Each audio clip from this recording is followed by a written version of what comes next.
Ներկայումս մուտք անենք դիմումը ընտրության արդյունքները անվավեր ճանաչելու վերաբերյալ, որից հետո ներկայացնենք թե հիմնավորումները, թե իրավիճակի վերաբերյալ մեր պատկերացումները։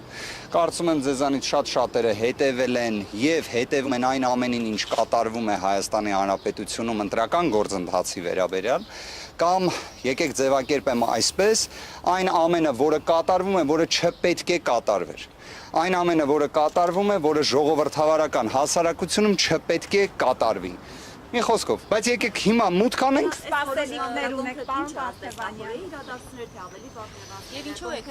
դիմում եւ միևնույն է պետք է սահմանադրական դատարան դիմեք ընտրությունների արդյունքները։ Գիտեք, եթե կենտրոնական ընտրական հանձնաժողով համապատասխան դիմում ընտրության արդյունքների անվավեր ճանաչման վերաբերյալ կողմը չի ներկայացնում, դա առնվազն մի փաստարկ կարող է լինել, որ սահմանադրական դատարանում պայմանականորեն պատասխանող կողմ հենց կենտրոնական ընտրական հանձնաժողովը դա վկայակոչի, որովհետև ի վերջո օրենսդրությունը վերապահել է լիազորություն կենտրոնական ընտրական հանձնաժողովին ընտրության արդյունքները անվավեր ճանաչելու։ Ունեն այդ լիազորությունը, այդ նպատակով առնվազն պետք է նման դիմում ներկայացնել։ Ավելին, մենք ներկայացնում ենք դիմումը եւ ԿԸՀ-ն էլ պարտավոր է քննարկել այդ դիմումը ոչ թե զուտ քվեարկության օրվա ընթացքում տեղի ունեցած աբսուրդային խախտումների տեսանկյունից, այլ ընտրությունների։ Հիշեցման կարգով ընտրությունները մեկնարկել են, ընտրական գործընթացը մեկնարկել է 2026 թվականի փետրվարի 7-ից։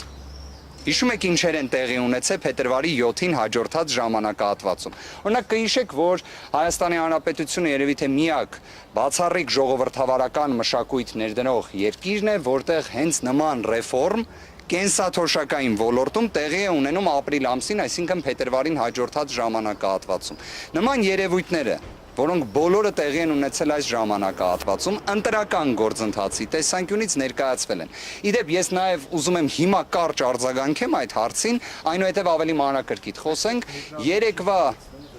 գիտեք, մի մասով այո, մի մասով ոչ։ Ես կռահում եմ ինչն եք ասում։ Եթե մենք համեմատական անցկացնենք 2021 թվականի եւ 2026 թվականի ընտրությունների միջև, նույնիսկ ԵԱԿ ժմիգի գնահատականները ավելի վատն են։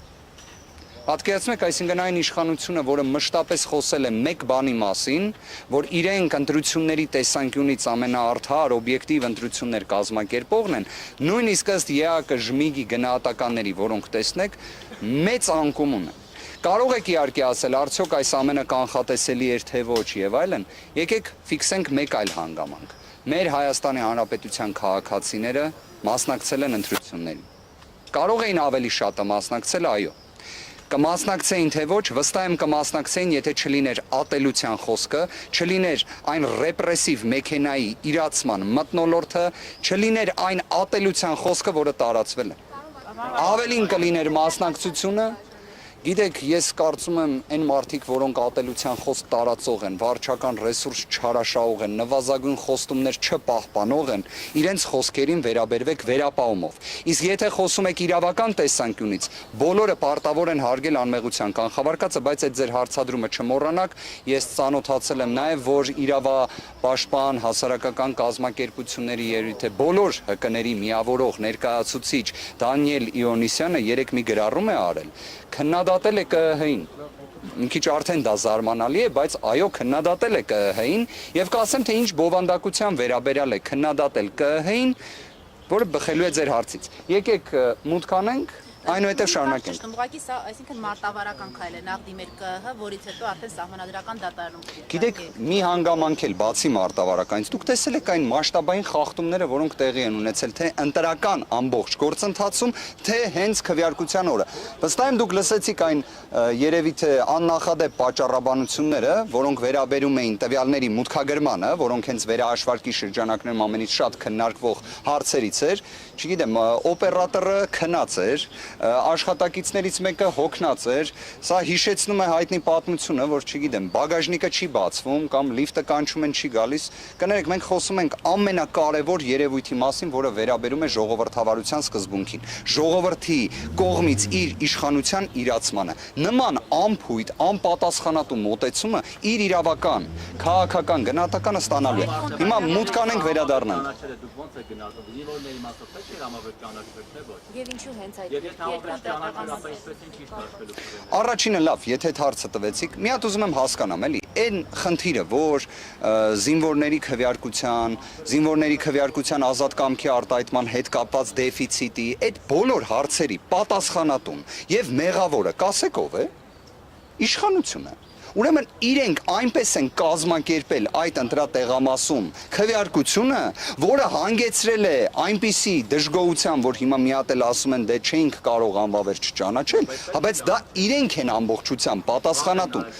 Հիմա շարունակությունը Հարցը հետևյալ կերպ դնենք, արդյոք կարելի էր նշվածը կանխարգելել թե ոչ, իհարկե կարող էին, բայց դա էլ չեն արել։ Հիմա ինձ մոտ հարց է առաջանում, իսկ հնարավոր է նման տեսակ մարտավարական գործողություններ իրենք մշակել են ի սկզբանե։ Օրինակ, որ ունենան մի քանի այտենց ընտրատեղամասեր, որտեղ իրենք հենց գիտակցված ապահովեն այդ խախտումները, վարկածեմ չէ առաջ քաշում։ Կներեք, ոնց է ստացվում, որ զինվորների քվեարկությունը լինում է 20:00-ից հետո։ Չէ՞ որ զինվորների տեղափոխման հարցը նույնիսկ հենց իշխանության կողմից կազմակերպող գործողություն է։ Կարող է այդ ամենը պատրաստել էին նրա համար, որ երբ գա հասնի մի այսպիսի իրավիճակ, այդ հարցը ներկայացվի։ Դուք խնդրում եմ թերա գնահատելուն ուղղված գործողություն մի արեք, ինչպես։ Պատճառաբանել էին, որ հերթափոխ է տեղի ունեցել, դուք նաև չեք հարգել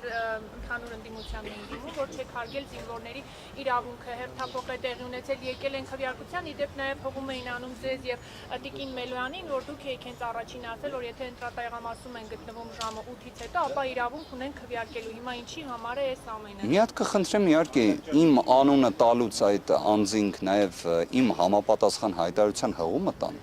Ես ճիշտ ասած այդ հայտարարությունը չեմ հիշում, որ ես կատարածել եմ, եթե նույնիսկ արածել լինեմ, իհարկե 20:00-ին, եթե ընտրական տեղամասում գտնվում է ընտրողը, այն կարող է իրացվել, բայց հարցը ամբողջ նրանում է, որ 20:00-ից հետո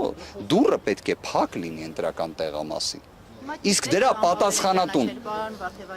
այստեղ ամբողջ խնդիրը ինչումն է, որ հարցը այլևս պարզ իրավական ճիշտ ու սխալից անցել է ուրիշ աստիճանի։ Եվ ամենակարևորը, այստեղ այս հարցին գնահատական տալուց խնդրում եմ չտրոհել վերաքվեարկությունը եւ անվավեր ճանաչելը։ Այստեղ վերաքվեարկության հնարավորության բացառման տարբերակ չկա։ Պարտադիր պետք է լինի վերաքվեարկություն եւ այստեղ ես մեկ ուրիշ հարցել ունեմ։ Ձեր կողմից բարձրաձայնած զինծառայողների հետ կապված իրենց քվեարկության այդ մեխանիզմի, որ զինծառայողներին տեղափոխում են ընտրական տեղամաս, այդ ամբողջի ընթացքում ստացվում է իրենց ազատ կամքի արտահայտման միջամտություն է տեղի ունենում։ Առաջինը դրա մասին բարձրաձայնել է 2017 թվականին մի հատ կուսակցությունների դաշինք կար, կոչվում էր Ելք։ Տեղյակ են իրենք, որ իրենք են դրա մասին առաջինը խոսել, թե դա էլ հմտորեն մոռանում են։ Գործընկերներ, մուտք անեմ, վերադառնամ։ Շնորհակալ եմ։